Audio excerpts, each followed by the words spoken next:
भारतीय वायुसेना के राफेल जेट पहली बार अमेरिका में लैंड हुए हैं। प्रतिष्ठित बहुराष्ट्रीय अभ्यास रेड फ्लैग 24 में हिस्सा लेने के लिए राफेल लड़ाकू जेट अमेरिका पहुंचे हैं। रेड फ्लैग अभ्यास 2 सप्ताह का advanced aerial combat training exercise है। अलास्का जाते समय भारतीय वायुसेना के राफेल लड़ाकू विमानों ने ग्रीस और पुर्तगाल में रुकते हुए एक ट्रांस अटलांटिक उड़ान भरी।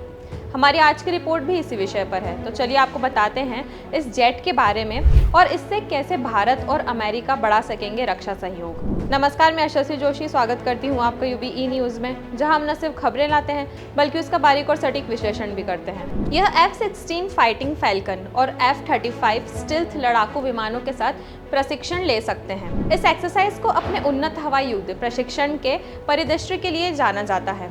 भारतीय वायुसेना के राफेल कुछ सबसे उन्नत अमेरिकी लड़ाकू जेट विमानों के खिलाफ हवाई युद्ध में शामिल होंगे। 30 मई को भारतीय वायुसेना ने आधिकारिक तौर पर अमेरिका के अलास्का में आइल्सन वायुसेना बेस पर टुकड़ी के पहुंचने की घोषणा की। इंडियन एयर फोर्स के मुताबिक 2 सप्ताह के अभ्यास का उद्देश्य बहुराष्ट्रीय वातावरण में एयर क्रू को एकत्रित करना, युद्ध की तैयारी और अमूल्य प्रशिक्षण का अवसर प्रदान करना है। अमेरिका तक जाने के रास्ते में राफेल विमान ग्रीस और पुर्तगाल में रुके। इन विमानों के साथ हवा से हवाई में ईंधन भरने वाला IL-78 और C-17 परिवहन विमान भी था। अमेरिका तक जाने के लिए राफेल ने महाद्वीपों को पार किया। 4 सिंगल और 4 ट्विन सीटर के साथ कुल 8 राफेल विमान रेड फ्लैग अभ्यास में भाग ले रहे हैं। यूएस एयर फोर्स के मुताबिक रेड फ्लैग अलास्का 24-2 में लगभग 3100 सदस्य भाग लेने वाले 4 देशों में 100 से ज्यादा विमान उड़ान, रखरखाव और समर्थन की उम्मीद करते हैं।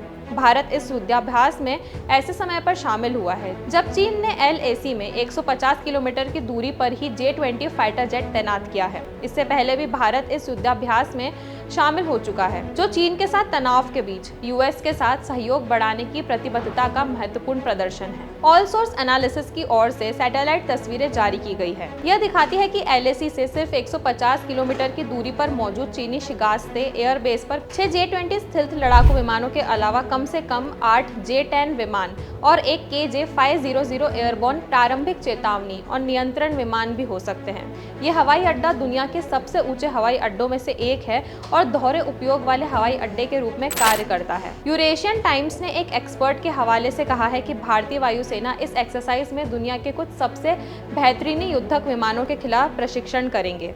ये पहली बार होगा जब भारतीय वायुसेना का राफेल अमेरिका के F-35 स्टिल्थ लड़ाकू विमानों के साथ प्रशिक्षण लेंगे। इससे भारतीय वायुसेना को महत्वपूर्ण सबक मिलेगा, क्योंकि चीन अक्सर J-20 लड़ाकू विमान भारतीय सीमा के करीब तैनात करता है। इस एक्सरसाइज में F-35 के शामिल होने से J-20 को बेहतर ढंग से समझने में मदद मिलेगी। इससे पहले रक्षा तकनीक और व्यापार पहल DTTI के तहत काम करने वाले भारत अमेरिका संयुक्त कार्य समूह ने दोनों देशों के बीच रक्षा सहयोग के मजबूत करने के लिए मई में शुरुआती हफ्ते में नई दिल्ली में एक महत्वपूर्ण 2 दिवसीय बैठक के लिए बैठक की थी।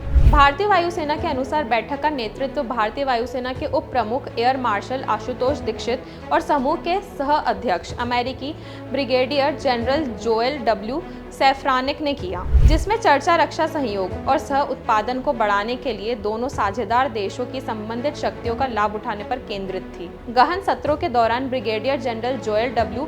सैफ्रानिक और air vice marshal George Thomas, सहायक वायुसेना प्रमुख सहित प्रमुख अधिकारियों ने द्विपक्षीय रक्षा संबंधों को गहरा करने के उद्देश्य से रणनीतिक योजनाओं पर गहन चर्चा की। इस सत्र का मुख्य उद्देश्य 2012 में स्थापित DTTI तंत्र द्वारा निर्धारित उद्देश्यों के अनुरूप साझेदारी और सहकारी अनुसंधान के माध्यम से चुनौतियों पर काबू पाना था। तो यह थी हमारी आज की एक खास रिपोर्ट, और आपको यह कैसी लगी अपने विचार हमसे जरूर साझा करें। वीडियो पसंद आए तो इसे लाइक और शेयर करें, साथ ही चैनल को सब्सक्राइब जरूर करें। यूबीई न्यूज़ आपके लिए लाता रहेगा देश विदेश से जुड़ी ऐसी खबरें। तब तक के लिए धन्यवाद।